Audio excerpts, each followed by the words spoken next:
Dystopia Rising is a game of zombie survival and nuclear radiation, but the world it presents is more in line with Fallout than The Walking Dead. This is an incredible game that more people should be talking about, and this video will delve deep into the game's core book in order to give an all-encompassing picture of what the game is about, and why you should get it. As with my other deep dive videos, this is a long one, and there are timestamps for each section in a pinned comment below. This video will be discussing the content of each of the book's chapters in order from beginning to end, and it should give you everything you need to decide whether or not the game is for you.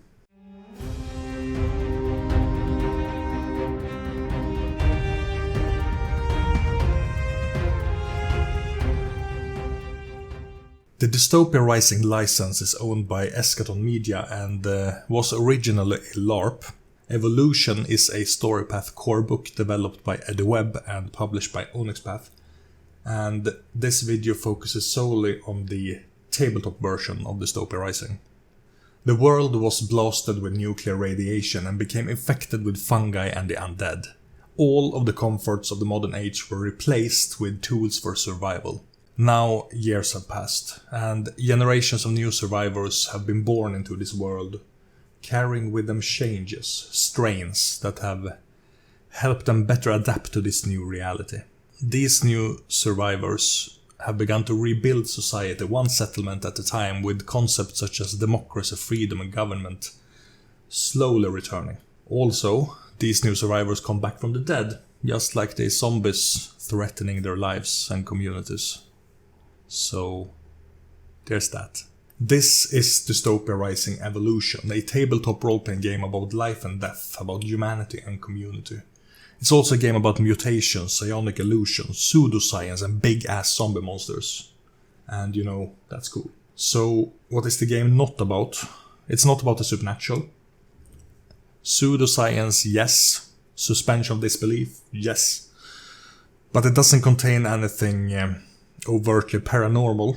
Neither is it about magic or modern technology. It contains magic-like powers, like psionic illusions, but the technology level is closer to the Industrial Revolution than what we have going on right now. It's more about building a new civilization than scavenging the ruins of the old. Unlike many other post-apocalyptic zombie stories, Dystopia Rising Evolution is about hope. You don't have to be the bad guy to survive in this reality. You can be someone who leads your community towards a brighter future, if you choose to. The game starts with a short story about a girl telling a childhood story to a mortician who's performing an autopsy on her brother who has died for the third time. Even though the game itself has more light-hearted moments in it, this story sets a darker tone. When humanity is capable of coming back from death, then what does it mean to be dead? What does it mean to be alive? What does it mean to lose and grieve and be in pain? Those are the kinds of subject matters that you can explore in this game, and those are the kinds of things each person in this world experiences in their own way.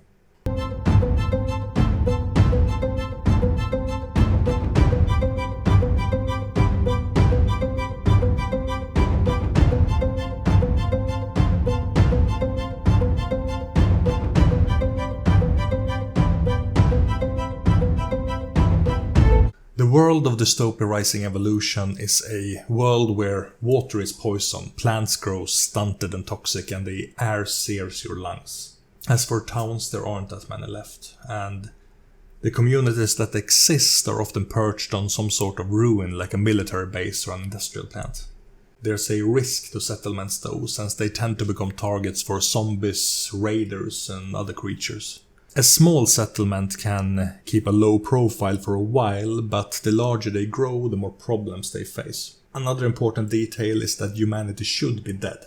All of the radiation, chemicals, taint and poison, as well as the fungal infection itself, should have killed humanity 100 times over. Yet they are still here, surviving in their own way, and this is because of the strains. They are tougher, heal faster and come back from the dead. The reason behind this strange evolution is the fungal infection, something that grows seemingly everywhere and brings back people from the dead. Some claim that this fungus can even rebuild things from seemingly nothing, as if it's creating a mockery of the world. In order to survive in this world, you need to live by a few tenets though. Don't fuck with water, don't fuck with morgue, pull your weight, your bed, your rules, and don't help the dead. If you can stick by that, then welcome to the new world.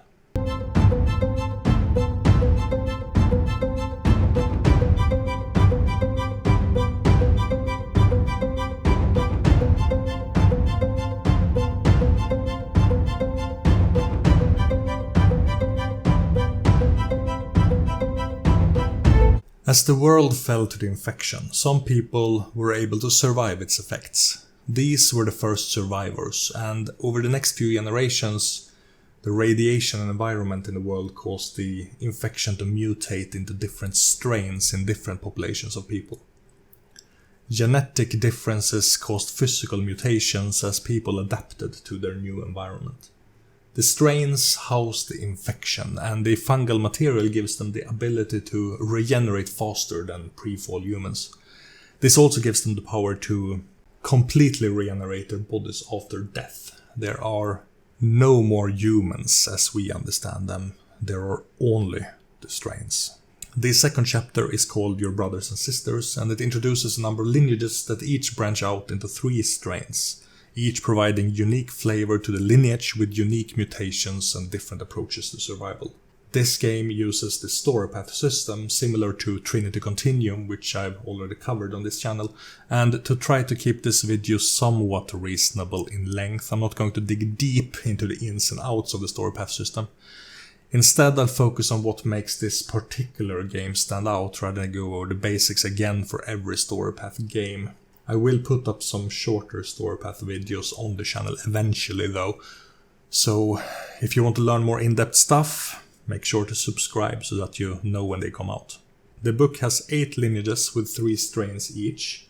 These lineages are the Devoted, the Elitariat, the Evolved, the Gorgers, the Landsmen, the Mutants, the Nomads, and the Townies. The Devoted are defined by pride and faith, and this has wired their brains into wielding those thoughts and feelings into weapons. The Devoted survive through their belief, and they are taking the concept of mind over matter to a new level.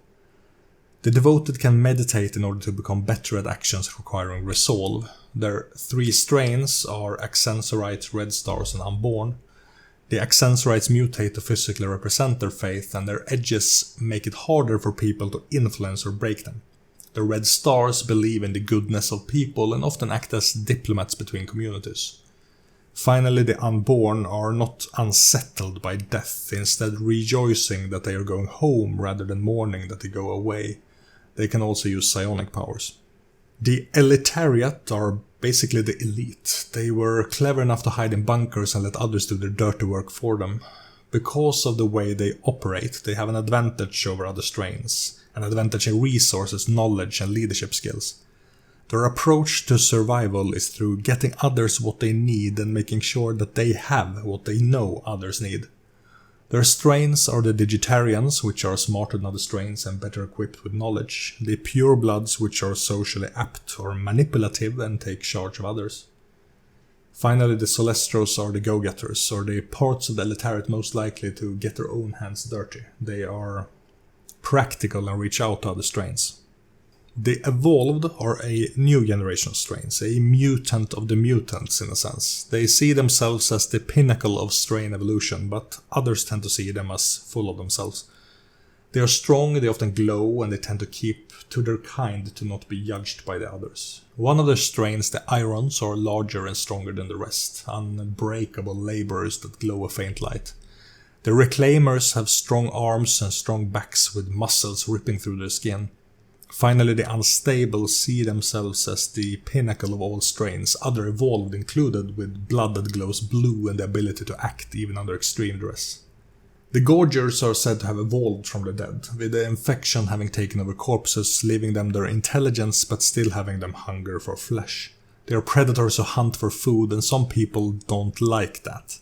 They survive by camouflaging themselves in most societies, trying to feed upon the culture they are in.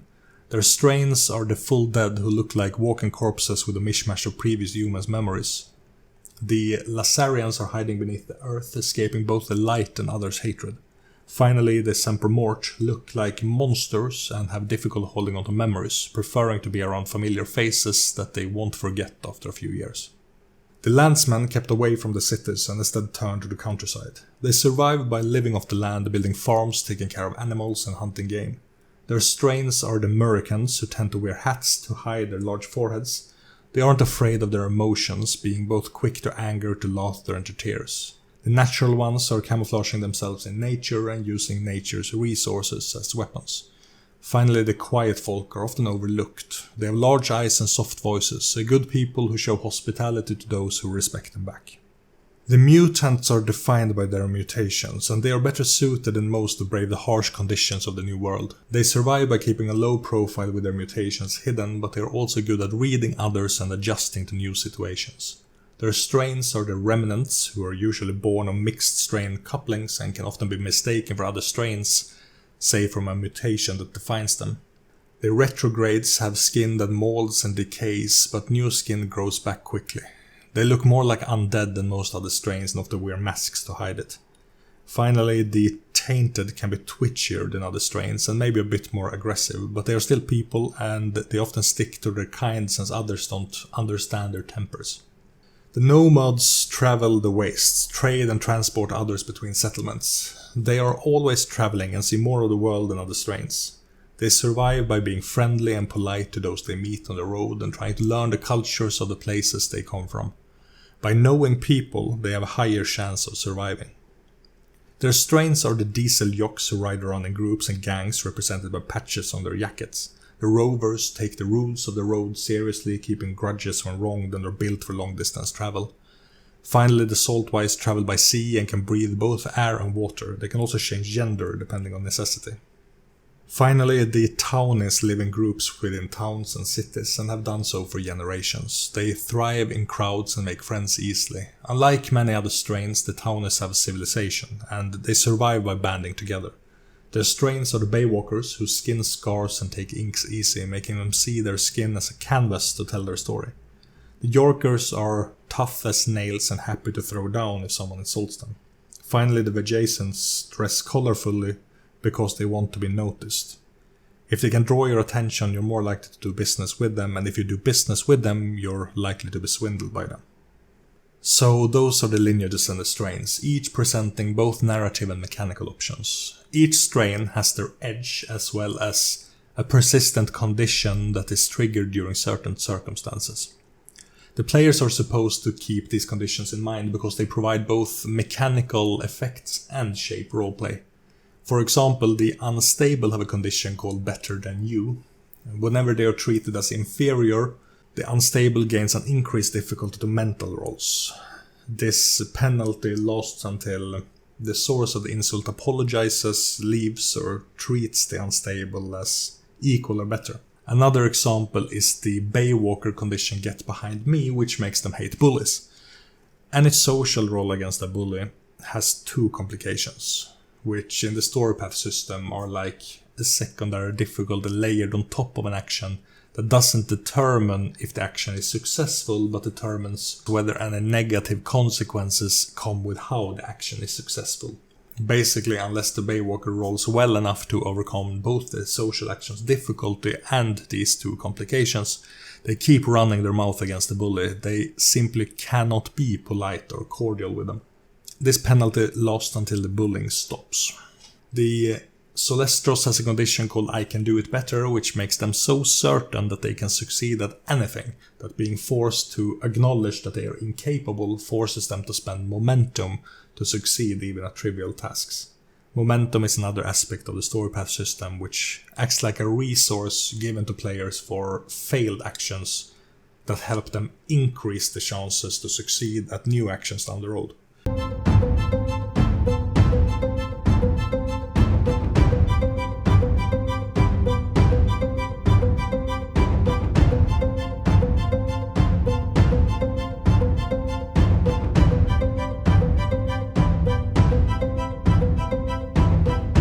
The next chapter, Knitting the Flesh, introduces a number of ready-to-play characters as well as rules for creating your own.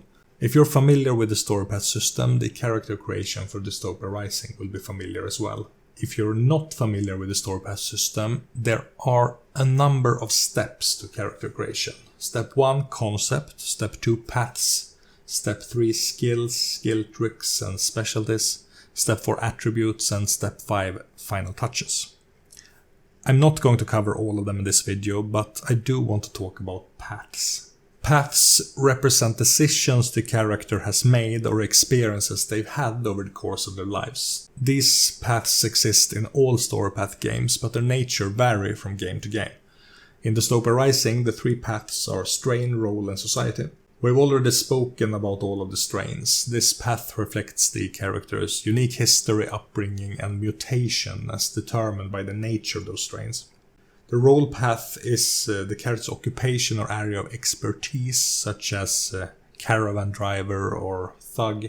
Finally, the society path is a connection each character has to an organization or a community. This connection shapes the character's perspective on how to survive.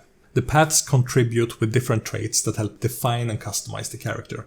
Each path has 4 elements to it: concept, connection, skills and edges. The strain and society paths are rated from 1 to 5 dots, where each dot strengthens the associated connections, gives additional skills, and increases the character's standing within that path. Role paths, on the other hand, don't provide any connections. However, unlike the other paths, you can have up to 3 role paths at a time. The connections are people and resources the character has access to because of their path. This could be other members of a similar path, individual people related to the path, or equipment and specialized spaces that the character can access because of the path. Contacts are different from connections in that they are personal associates that may come to the character's aid when needed. Every path also has 4 associated skills as well as 2 edges. The skills represent different areas of expertise, such as academics, firearms or science, and the edges are additional benefits that make the character stand out. Every path also has 4 associated skills as well as 2 edges. The skills represent different areas of expertise, such as academics, firearms or science, and the edges are additional benefits that make the character stand out, such as special abilities and talents that go beyond the normal skills. The 3 paths alongside the skills and attributes make up the bulk of the character's capabilities as well as how they play.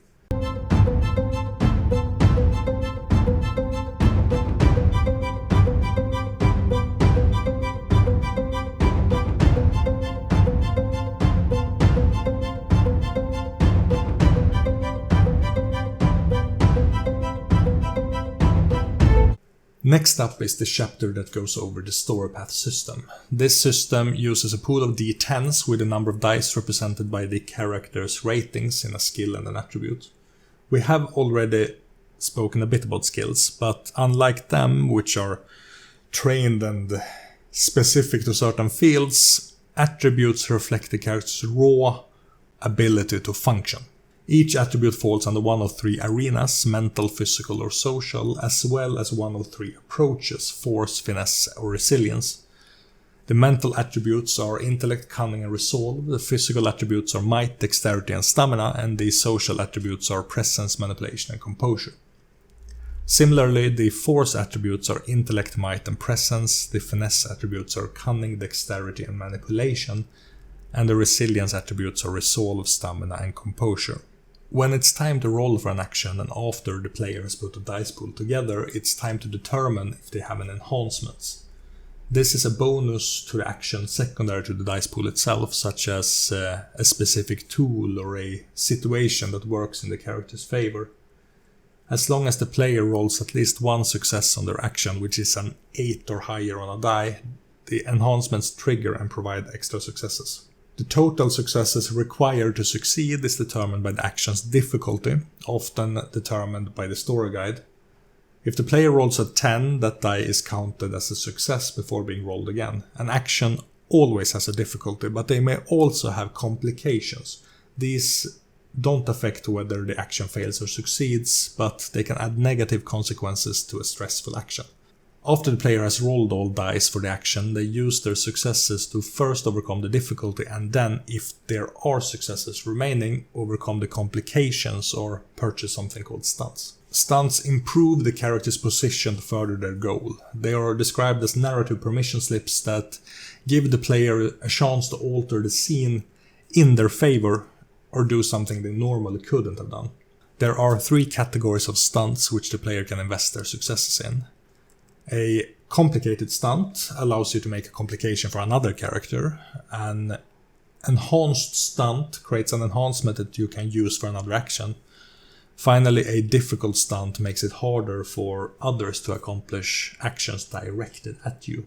There's also a trait called scale, which represents a power gap between 2 things. This can be either narrative or dramatic, where narrative scale describes the multiplier you should apply to successes or static traits to represent the higher scale. And dramatic scale describes how much the scale affects characters and other elements central to the story. For example, while you can use your own unmodified traits, the story guide may determine a narrative scale by multiplying outcomes or by assuming additional successes based on the outcomes. When it comes to dramatic scale, enhancements are added to specific character actions based on the scale comparison with the opponent. This is more of a direct mechanical representation of scale, where extra successes through enhancements are given to a higher scale character. Failing on an action doesn't mean it's a dead end. Instead, a failing character receives a consolation. This is a helpful side effect of a failure and can take different forms, such as some kind of narrative progression despite the failure, or a momentum, which is a resource players can spend to add bonuses onto future actions. The story path system refers to 3 areas of action. Action adventure, which focuses on physical actions such as combat, procedurals, which focuses on mental pursuits, and intrigue, which focuses on social actions. Each arena uses the same foundation for action resolution, but has specialized mechanics for things like combat, information gathering, and social influence. While I'll talk a bit more about combat later, information gathering is a system that focuses on leads and clues, where leads are necessary to progress the plot and clues are often containing more basic information. Clues can be found through actions such as analysis, interrogation, surveying, and research, and purchasing stunts for these actions could provide additional clues.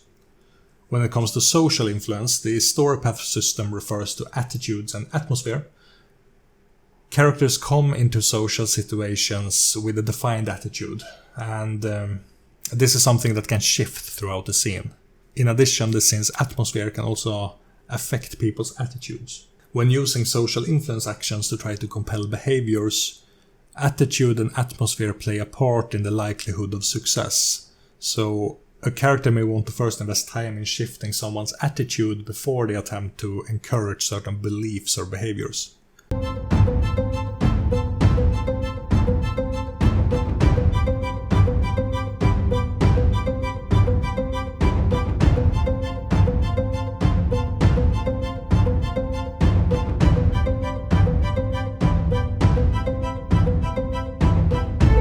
Chapter 5 introduces armor, weapons, and combat rules. It's a fairly straightforward combat system where the armor and weapons contain individual tags that provide conditions and bonuses to the character.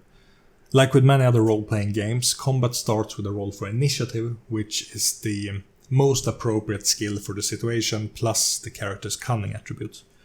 Once all characters have rolled their dice pools, the story guide tallies up the number of successes for each character and ranks them from highest to lowest. In the event of a tie between the story guide and the player is favored in the initiative order. What makes this initiative system stick out from many other games is that the PC's results don't necessarily represent the character's own initiative. Instead, the result becomes a slot and the players decide amongst themselves which character fills which slot. In essence, the one who rolled the worst could become the first one to act in a round. Like I mentioned in my Trinity deep dive, I'm not a fan of this initiative system at all, but it's a minor slight in an otherwise mostly solid game system, I would say. When attacking someone in combat, the player first checks the tags associated with the weapon used if there's some kind of effect or condition that needs to be applied to the attack. If the player rolls enough successes to equal or exceed the opponent's defense, the attack connects with the target, but that doesn't mean that the attack does any damage. In order to inflict damage, the attacker needs a threshold of successes to be spent on stunts that can inflict damage and conditions onto the target. The player can spend multiple threshold successes on multiple stunts, such as the inflict damage stunt as well as the blind stunt, in order to both damage and blind the target. Once per round, when defending against attacks, the character rolls the most appropriate resistance attribute and uses the successes to generate defensive stunts. This could be the dodge stunt, which increases the difficulty required to hit the character, or the dive to cover stunt, which moves the character away from the attacker and towards cover. Once injured from an attack, the character gains injury conditions. There are 4 categories of injury conditions called bruised, injured, maimed, and taken out. A wounded character adds +1, +2, or +4 to the difficulty of actions depending on whether they are bruised, injured, or maimed.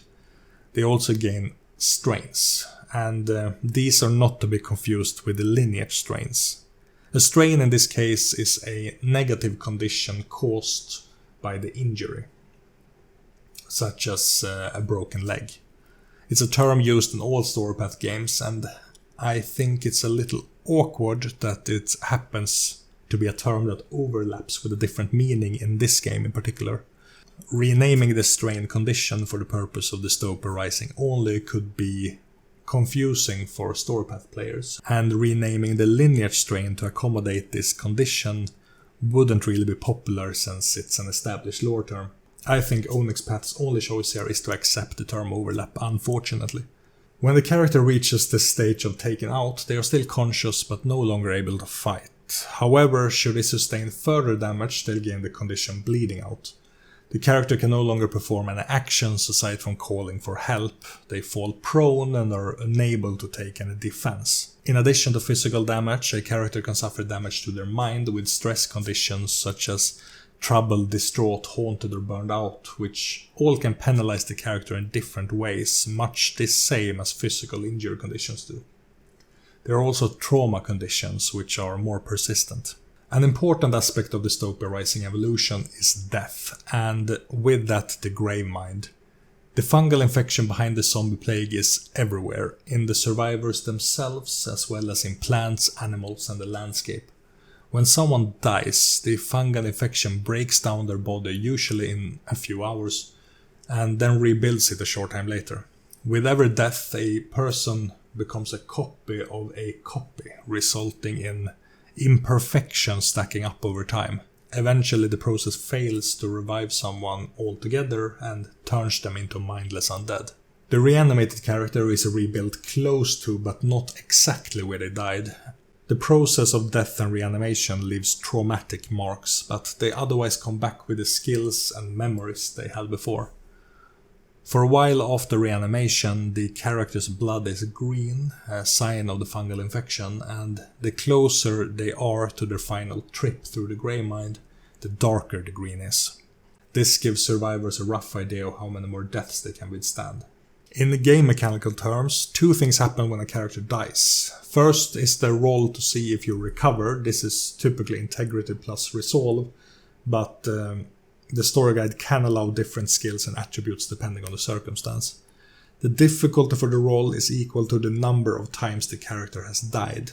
If they succeed, they are returned with their mind intact, but they suffer a trauma condition. The character also loses all of their attitudes and bonds, which are characters you have deep connections to. By the end of the chapter, there's a page addressing disability and how that can be portrayed in game, both mechanically and narratively. If you're not aware, the lead developer for Dystopia Rising Evolution, Eddie Webb, is deaf, and he's been actively promoting good representation of disabilities in a role-playing game. I had a conversation with him in the Onyx Path forum some year ago about how to represent disabilities in regards to body augmentation and cyberware, and got some insights and inspirations that I could use for my own game Machineborn. This section about disability in the core book lifts a number of approaches you can take to not only represent disability respectfully, but also make it a meaningful aspect of the game that can lift the role-playing experience.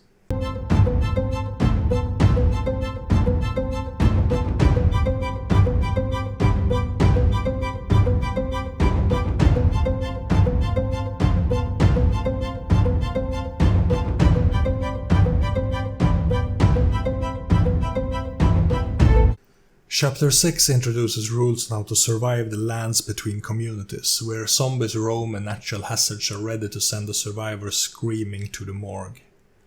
The wilderness is full of dangers and horrors, but there are riches and rewards waiting out there as well.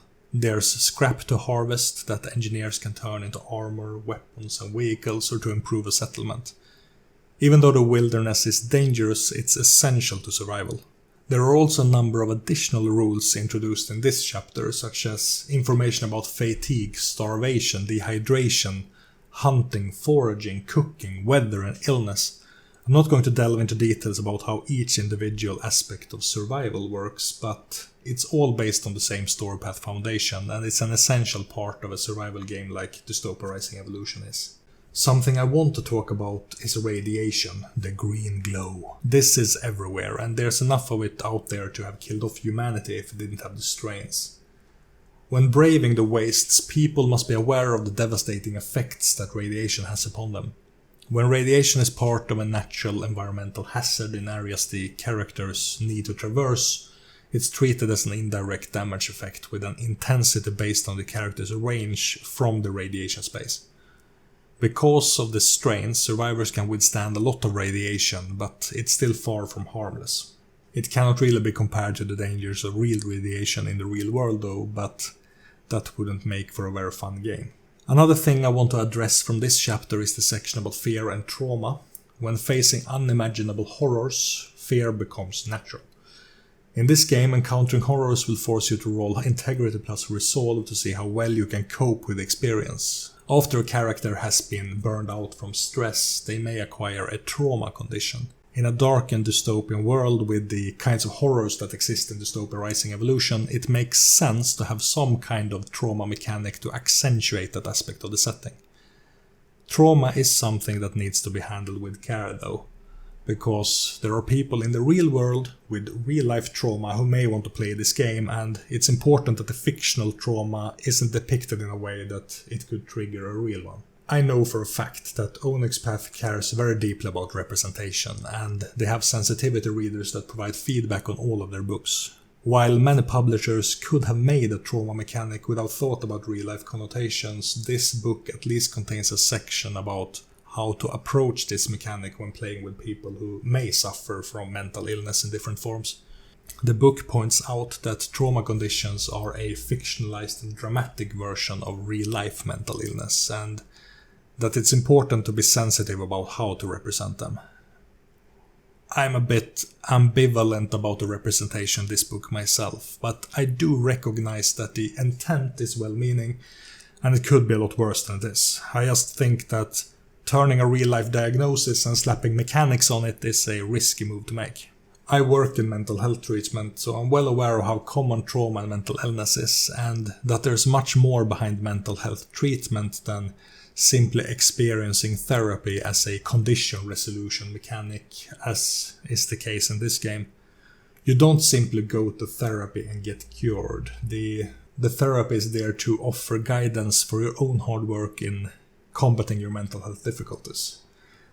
The game takes a risk in naming trauma conditions after actual mental health diagnoses as well, such as addictive personality disorder, impulse control disorder, and post-traumatic stress disorder. I don't think that the way Dystopia Rising Evolution is depicting these conditions are by default insensitive. However, I don't think it's possible to depict a real-life diagnosis using system mechanics without cheapening or undermining the conditions in some way. While the paragraph about presentation is encouraging players to roleplay mental illness with respect towards real-life mental illness, I don't expect the average player to be aware of the nuances of, for example, separation anxiety, which in a way would prompt players to do additional research just to be able to safely adopt game mechanics that are portrayed as standard mechanics. While I do have mechanics that can represent mental illness in my own game, Machineborn, I try to steer away from any real-life connotations to the best of my ability, because I wanted to avoid the risk that I feel this game is taking. However, only because I wouldn't take the risk doesn't mean that the risk can't be taken. Onyx Path is, in my opinion, overall, and more so in recent years, good at representation. And if there's one company I trust to handle these kinds of topics well, Onyx Path is definitely one of them. These mechanics aren't a deal breaker for me personally, but since there could be viewers to whom they are, I want to address them in this video so that you're at least aware of them when deciding to buy this game or not.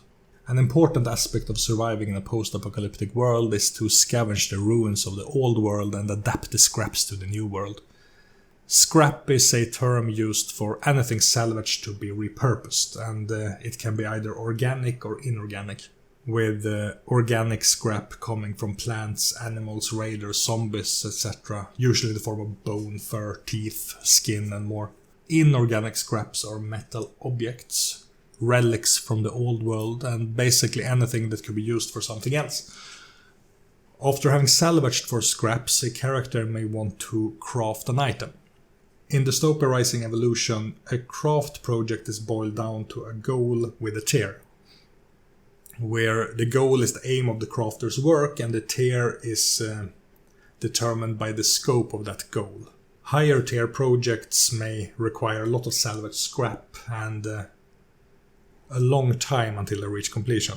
A complex crafting project usually has a number of milestones equal to their tier, where a milestone could be represented by actual roleplay, such as the acquisition of rare materials, moments of hard labor, or a mission to uncover a special recipe or technique. Since many RPG craft systems rely solely on dice rolls and time, I think it's a fresh take on crafting to have the required milestones be things that can be engaging and story important.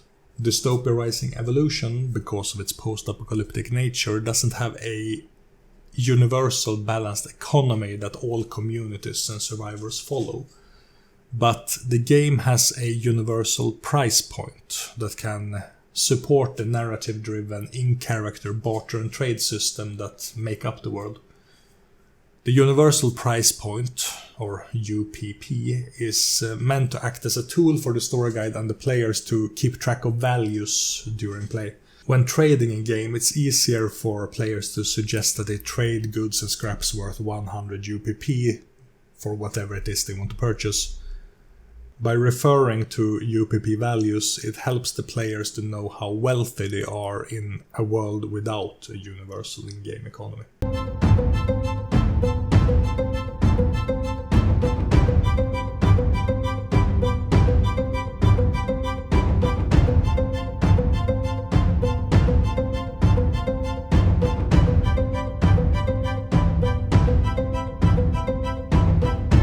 The apocalypse in Dystopia Rising Evolution is global, but the game is primarily set in North America, or Normerica as it's called. Chapter 7 introduces a number of factions that players can be part of or interact with while role-playing in the setting. From the secretive Attercops that sees and hears all, to the postwalkers of the Postal Service who believe that communication is the key to survival, and to the steamers who patrol the railways of the Ironworks, seeking out obstructions, raiders or undead.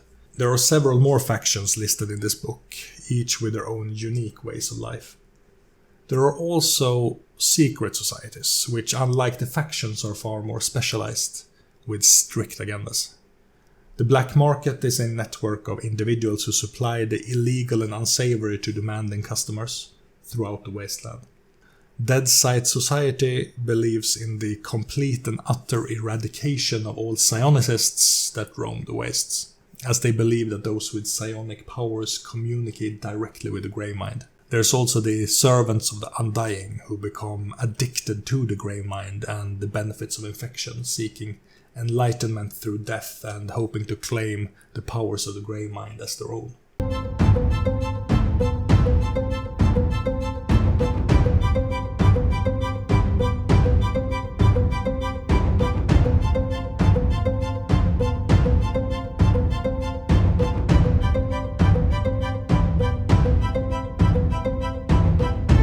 Chapter 8 introduces the faiths of the Wasteland. There are a number of religions that have rooted themselves in the region, and they have occasional offshoots of cults and new denominations. Religious belief is something that can both unite and divide the community, as adherents of faith can come together to give aid, while contesting faiths may come at odds with each other. The remarkable thing about faith in Dystopia Rising is that it seems to work. It's just not a representation of a person's beliefs, but an actual tangible benefit granted to them from on high. What the true origins of the faith powers are is uncertain, but for the survivors who believe, miracles are commonplace. One of the larger religions in North America is the Church of Darwin, where the rapid evolution of survivors is proof that there is divinity in mutation. Darwinists coerce evolution by any means necessary to honor and worship the holy glow of Mother Radiation. There is the cult of the Fallow Hopes, which has made it their duty to say what they feel is left of humanity. They are a militaristic organization with followers who see it as their sacred duty to purge the world of the damned. The Final Knights believe that the world did end with the fall and that all inhabitants are now in hell. By gaining power and controlling the weak, they believe that they can rule in hell and make the best of the end of days.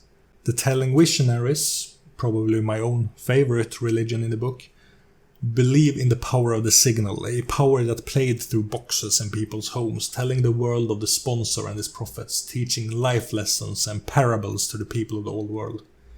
The tribes of the season are given different insights with each season of the year, with winter being a time for contemplation and wisdom, spring a time for growth, summer a time for labor, and autumn time for reaping. The seasons persisted after the fall, showing how inconsequential humanity is in comparison. There are a bunch of different religions in the book, more still than the ones I mentioned here, and characters can become affiliated with a creed through their society path. While a lot of people can follow a creed and believe in a faith, only those with the faithful edge have connected with a higher power. This edge is ranked between 1 to 5 dots, and once you have 1 dot in it, you're able to gain an additional stress condition without boiling over. A character with a faithful edge can purchase faith edges for them, being granted some divine powers through those edges. A character's mental state and ability to use their faith edges are affected by their doubt in their faith, or their lack thereof.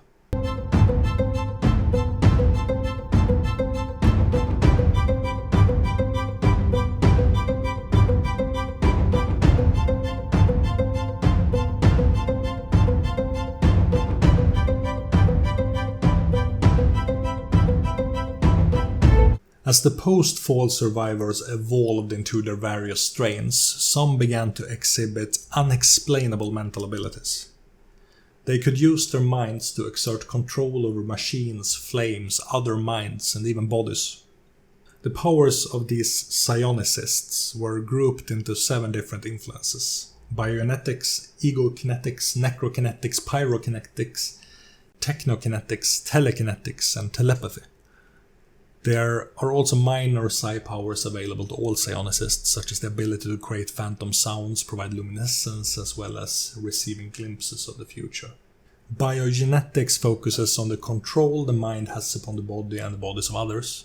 They can enhance themselves and remove control from their enemies.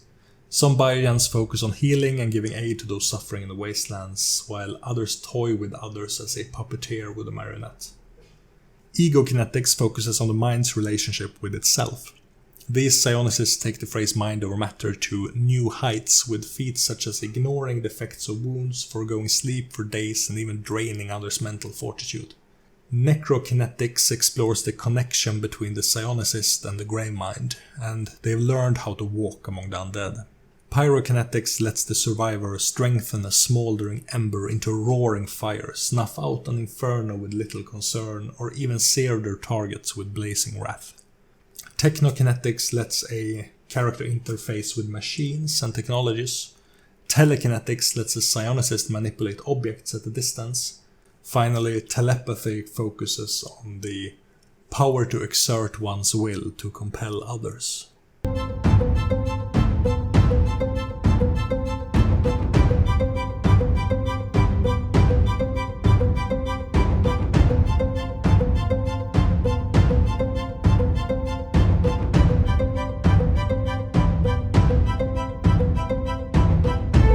This is a chapter about being the story guide. It describes and details the intricacies of role-playing and how to present a good role-playing experience to your players. The chapter starts by going over what the story guide could do before the game, putting emphasis on how role-playing is a social activity and the importance of making people feel welcome.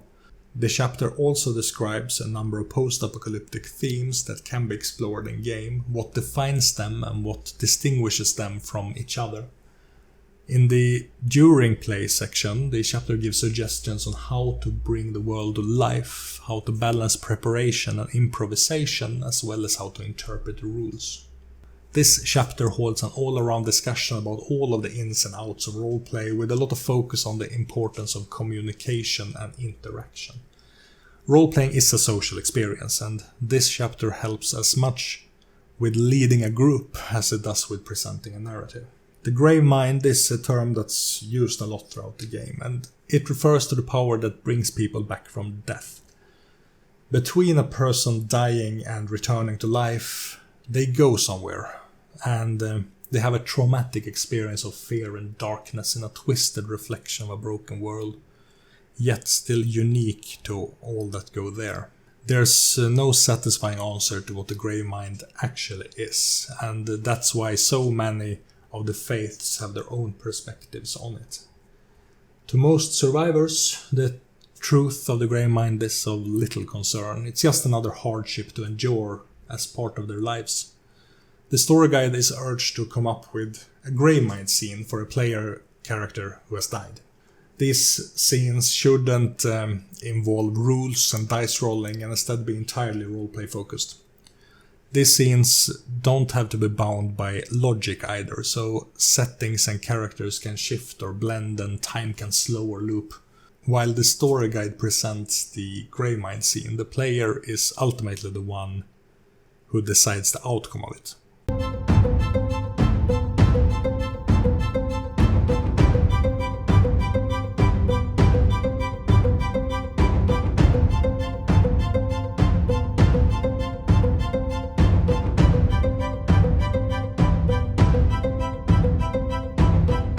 This chapter offers the story guide adversaries and threats to have the players go up against. Not every encounter is violent though, and some could be social or mental challenges rather than purely physical ones. The chapter starts with a section about making encounters, where the story guide needs to ask themselves 5 questions. Who is involved in the encounter? What type of encounter is it? Where does the encounter take place? When does the encounter happen? And why are the players encountering this?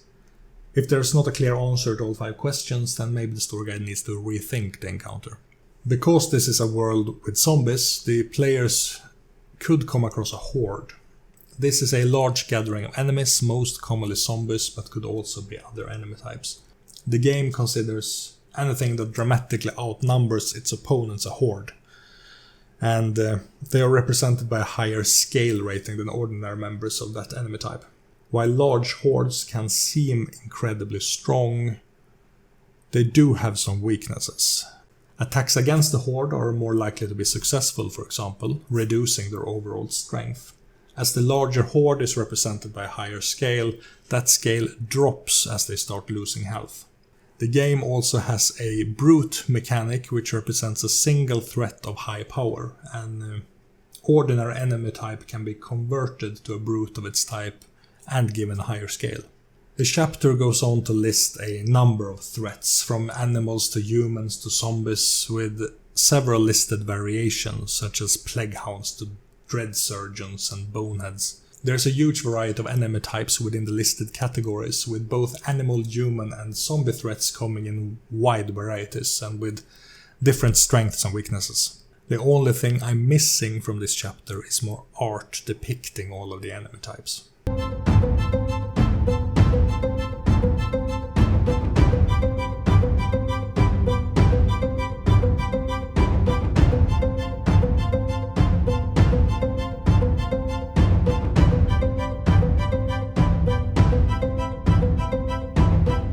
Chapter 12 takes an interesting approach to describing the game's setting, since it shifts into first-person perspective.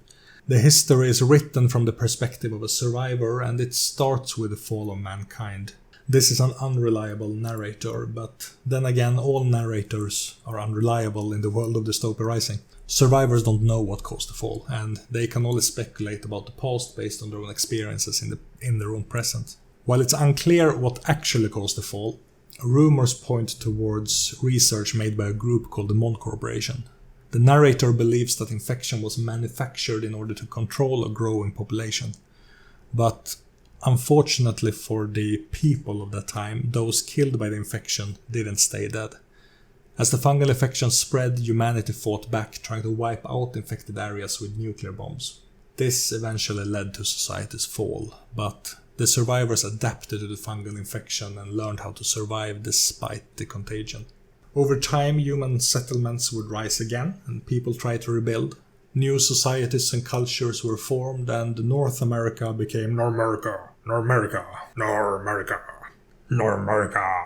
The narrator describes that while most people believe that the fall happened 1 or 2 generations ago, they suggest that it took place further back than that. By looking at how geography has shifted, the narrator suggests that the fall could have happened 1,000 years ago.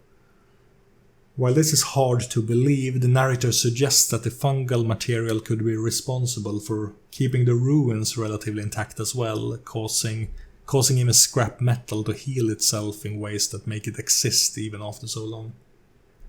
The book doesn't confirm or deny if this is the actual truth though, but I would say that it hints at it. Regardless of how much time has actually passed, humanity has spent at least a generation trying to rebuild society. However, technology has remained mostly stagnant, being more comparable to the Industrial Revolution than to the modern world that was left behind. Weaponry is perhaps one thing that's relatively modern, but the argument for that is that they've had a larger need to defend themselves. This section of the chapter ends with the narrator recognizing a hope for a future brighter than the past. The rest of the chapter after this introduces the most important locations, such as Philadelphia, an overview of the rest of Normerica, as well as the world at large. There's a lot of information here, so I'm not going to address the details and instead leave it for you to read once you get the book.